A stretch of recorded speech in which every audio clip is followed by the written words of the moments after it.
عزیزان ملت اسلامیہ، آئیے کچھ عرض و معروض کرنے سے قبل ہم سب سے پہلے مدینے کے تاجدار، دونوں عالم کے مالک و مختار، ہم غریبوں کے غم گسار، رحمت پروردگار، دو جہاں کے دولہ جناب احمد مجتبی محمد مصطفیٰ صلی اللہ علیہ وسلم کی بارگاہ عقیدت میں درود و سلام پیش کرے۔ اللہم صلی علی سیدنا مولانا محمد مبارک وسلم، صلو علیہ الصلاۃ والسلام علیک یا سیدی یا رسول اللہ صلی اللہ تعالی علیہ وآلہ وسلم۔ تھوڑی دیر کے لیے میں حاضر آیا ہوں۔ اللہ تعالیٰ جو کچھ سنا جائے اس پر عمل کرنے کی توفیق عطا فرمائے۔ اللہ رب العزت اپنے کلام مجید میں ارشاد فرماتا ہے، ذالک الکتاب لا ریب فیہ، یہ وہ کتاب ہے جس میں کوئی شک کی گنجائش نہیں۔ اللہ رب العزت نے اپنے محبوب کو بے شمار معجزات عطا فرمائے، بلکہ سراپا معجزہ بنا کر کے بھیجا۔ کئی سارے معجزات عطا فرمائے، ان میں ایک عظیم معجزہ اللہ نے اپنے محبوب کو قرآن مجید کی شکل میں عطا فرمایا۔ یہ میرے نبی کا وہ معجزہ ہے جس کی برکتیں قیامت تک ظاہر رہے گی۔ قرآن وہ پاکیزہ کتاب ہے کہ جس طرح اس کی تاثیر کل تھی، آج بھی اس کی تاثیر اسی انداز سے ہے۔ جس طرح قرآن لوگوں کو کل شفا عطا کرتا تھا، اسی طرح قرآن لوگوں کو آج بھی شفا عطا کرتا ہے۔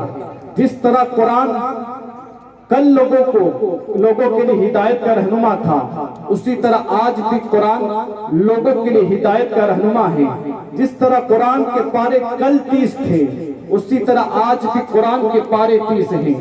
جس طرح قرآن کی صورتیں کل جتنی تھی، آج بھی قرآن کی صورتیں اتنی ہیں۔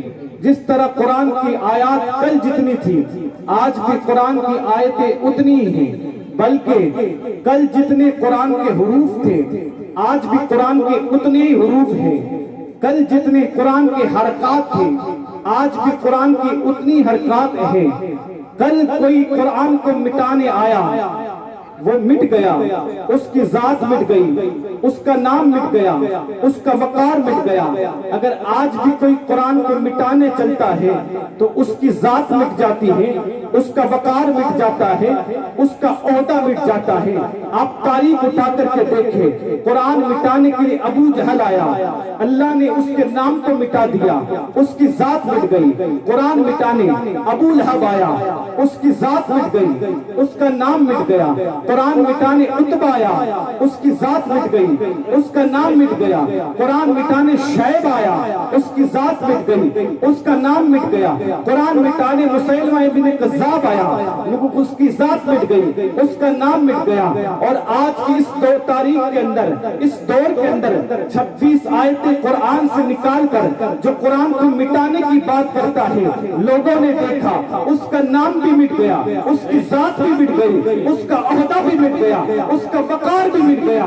اس لیے کہ قرآن نے آج سے 1450 سال پہلے چیلنج کیا تھا، فَأْتُوا بِسُورَةٍ مِّن مِّثْلِهِ، اور قرآن پر اعتراض کرنے والوں، اور قرآن پر بھونکنے والوں، اور قرآن پر بکواس کرنے والوں، اللہ اکبر، اگر تم اپنے وعدے میں سچے ہو تو اس جیسی کوئی ایک صورت میں لے آؤ۔ یہ قرآن نے آج سے 1450 سال پہلے کہا تھا، اور آج تک یہ چیلنج موجود ہے۔ اللہ اکبر کی چیلنج کہا کہ اگر تم سچے ہو اپنے وعدے میں تو قرآن جیسی ایک صورت لے آؤ۔ اور پھر قرآن نے دوسرا چیلنج کیا، وَادْعُوا شُهَدَاءَكُمْ، اگر اکیلے نہیں لا سکتے تو جتنے تمہارے حواری جواری ہے سب مل کر کے قرآن کی ایک صورت لے آؤ۔ مگر خدا کی عزت و جلال کی قسم، کل بھی کوئی قرآن کی ایک صورت تو درکنار ایک آیت بھی نہ لا پایا، آج بھی کوئی نہ لا سکا، اور نہ کوئی صبح قیامت تک لا سکے گا۔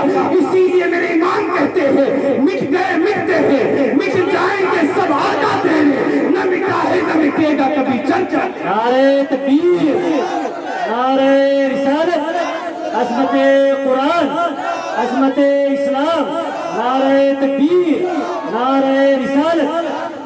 اللہ نے ہمیں وہ مقدس کتاب عطا فرمائی ہے، ایسی عظمت والی کتاب اللہ نے عطا فرمائی کہ جس کا ایک حرف بھی کل جیسا تھا آج بھی ویسا ہی ہے، نہ کوئی مٹا سکا اور نہ کوئی مٹا سکے گا اور نہ کوئی صبح قیامت تک کوئی آئے گا، اس لیے کہ اس کی حفاظت کرنے والا کوئی اور نہیں ہے بلکہ پوری دنیا کو پیدا کرنے والا خالق اس کی حفاظت کرتا ہے۔ سبحان اللہ سبحان اللہ، بڑی تیزی کے ساتھ میں کہنا چاہتا ہوں، جس امت کو ایسی مقدس کتاب عطا کی اس امت پر کتنی ذمہ داری بنتی کہ اس کے حقوق ادا کرے، قرآن کے حقوق ادا کیے جائے۔ کئی سارے حقوق ہیں، میں صرف 3 حقوق بیان کر کے اپنی تقریر کو ختم کرنا چاہوں گا۔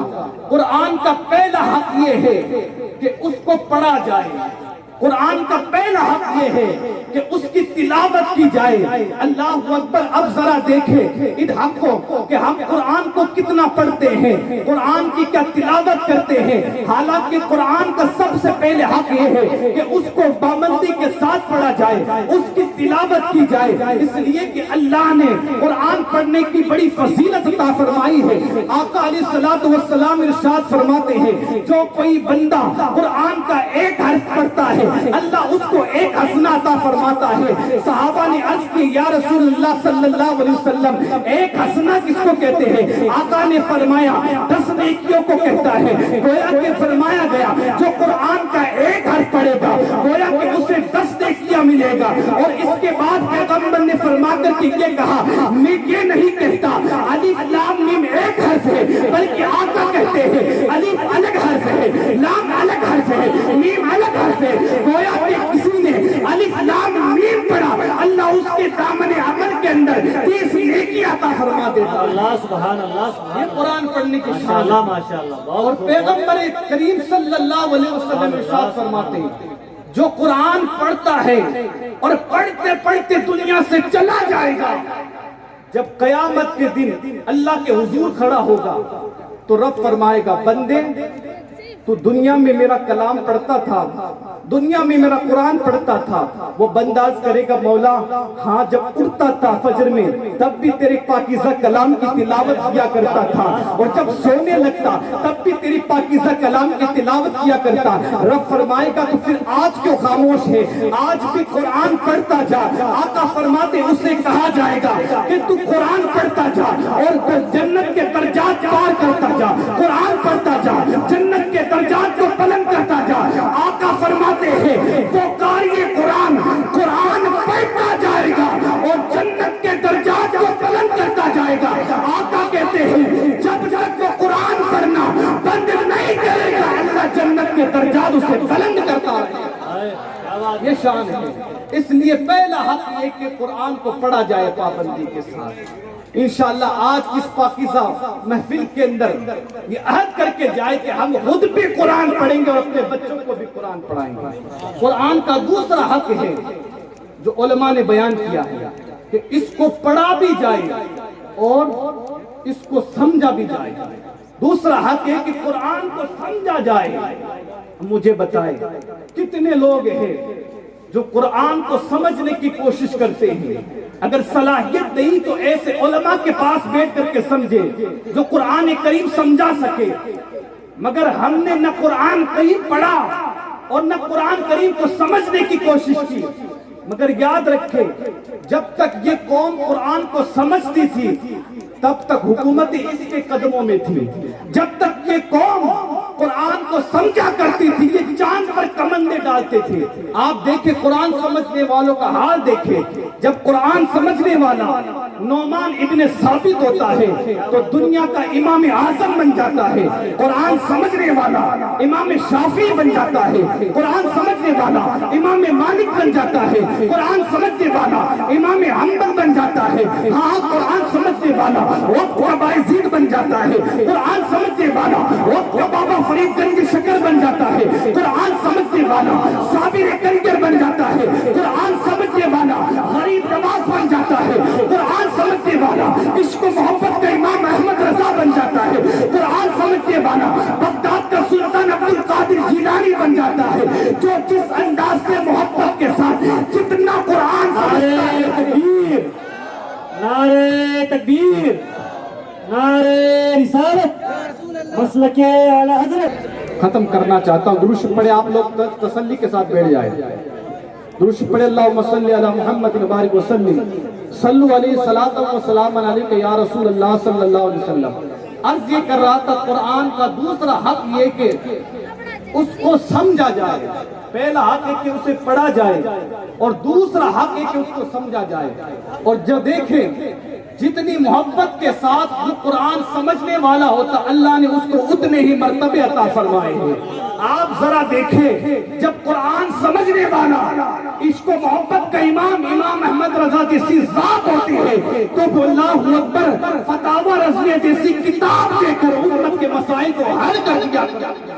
اور جب قرآن سمجھنے والا، قرآن سمجھنے والی ذات غریب نواز جیسی ہوتی ہے تو مرشد کی نگاہوں کے درمیان 18,000 مخلوقات کو دیکھ لیا کرتی ہے۔ اور جب قرآن سمجھنے والا بغداد کا سلطان عبد القادر جیلانی ہوتا ہے تو علم کا حال یہ ہوتا ہے کہ برملا کہتے ہیں نظرت الی بلاد اللہ جمع تخلقت لنا حکم اتصالی۔ جب کوئی قرآن سمجھ لیتا ہے علم کا عالم یہ ہوتا ہے، سرکار عبد القادر جیلانی کہتے ہیں کہ میں پوری کائنات کو ایسے دیکھتا ہوں جیسے ہتھیلی میں رائے کا ٹیما۔ سبحان اللہ، سبحان اللہ، ماشاءاللہ۔ اس لیے قرآن کا پہلا حق ہے کہ اسے پڑھا جائے اور دوسرا حق ہے کہ اس کو سمجھا جائے، اور قرآن مقدس کا تیسرا حق ہے کہ اس پر عمل کیا جائے، اس پر عمل۔ اب اگر ان دو حقوق کو دیکھیں تو کچھ لوگ اس پر عمل کر لیتے ہیں، مگر تیسرا حق جو قرآن کا ہے اس پہ عمل کرنا تو شاید اللہ ماشاءاللہ بہت کم لوگ ملیں گے۔ اس لیے کہ جو قوم قرآن ہی نہ پڑھے تو وہ قرآن کو سمجھے کیسے، اور جو قرآن کو سمجھے نہیں وہ قرآن پر عمل کیسے کرتے ہیں۔ تو تیسرا حق قرآن کریم کا یہ ہے کہ اس کو سمجھا جائے۔ جانتے ہیں جب بندہ قرآن پڑھتا بھی ہے، قرآن مقدس اس کو سمجھتا بھی ہے اور اس پر عمل کرتا ہے تو آقا فرماتے جب اس بندے کا انتقال ہو جاتا ہے تو اللہ رب العزت اس کو وہ شان عطا فرماتا ہے، وہ مقام عطا فرماتا ہے کہ جیسے ہی اس کی روح نکلتی ہے اس کے سرانے قرآن کریم حسین و جمیل خوبصورت شکل کے اندر آتی ہے اور اس کو تسلی دینے کے لیے تشریف لے آتی ہے۔ یہ قرآن کی شان ہے۔ اور پھر قرآن اللہ اکبر جب بندے کو قبر میں رکھ دیا جاتا ہے اور جہاں جتنے بھی اس کے ساتھی تھے تو سب ساتھ چھوڑ کے چلے گئے، باپ ساتھ چھوڑ دیے، بھائی ساتھ چھوڑ دیے، حتیٰ کہ قسمیں کھانے والی بیوی ساتھ جہاں چھوڑ دے، جہاں اٹھنے بیٹھنے والے دوست ساتھ چھوڑ دے، وہاں قبر کے اندر قرآن آتا ہے اور کہتا ہے بندے تو نے دنیا کے اندر مجھے اپنا ساتھی بنایا، اب آج تیرا کوئی ساتھی ہو یا نہ ہو، آج قبر میں تیرا ساتھی ہو۔ اور اس وقت قرآن منکر نکیر کو کہتے ہیں اللہ وہ یہاں سے چلا جائے، اس لیے کہ اب اس کا ساتھ اس وقت تک نہیں چھوڑوں جب تک اسے جنت میں اعلیٰ مرتبہ عطا۔ قرآن کریم کی شان ہے۔ بس جاتے جاتے آخری بات، جب تک لوگ قرآن پر عمل کرتے تھے اللہ ان کو دنیا میں بھی عزت عطا فرماتا تھا اور آخرت میں بھی اللہ ان کو وہ مقام عطا فرماتا تھا، وہ مقام عطا فرماتا تھا کہ جن کا کوئی تصور نہیں کر سکتا۔ یہ قرآن کریم ہے، اس لیے ہمیں چاہیے کہ اس کو پڑھے بھی اور اس پر عمل بھی کرے، اس کو سمجھے بھی۔ جب تک قرآن پر ان حقوق پہ عمل کیے جاتے تھے تو امت مسلمہ کا حال یہ تھا کہ وہ چاند پہ کمندے ڈالتے تھے، دنیا کی حکومتیں ان کے یہاں تھی، اور جب سے اس امت نے قرآن کریم کو پڑھنا چھوڑ دیا، اس کو سمجھنا چھوڑ دیا، اس پر عمل کرنا چھوڑ دیا، یہ امت رسوا ہو گئی۔ اللہ تعالی ہم سب کو قرآن کریم پر عمل کرنے کی توفیق خیر عطا فرمائے۔ استغفر اللہ ربی من کل ذنب اذنبت واتوب الیہ، وآخر دعوانا ان الحمد للہ رب العالمین، بحق لا الہ الا اللہ۔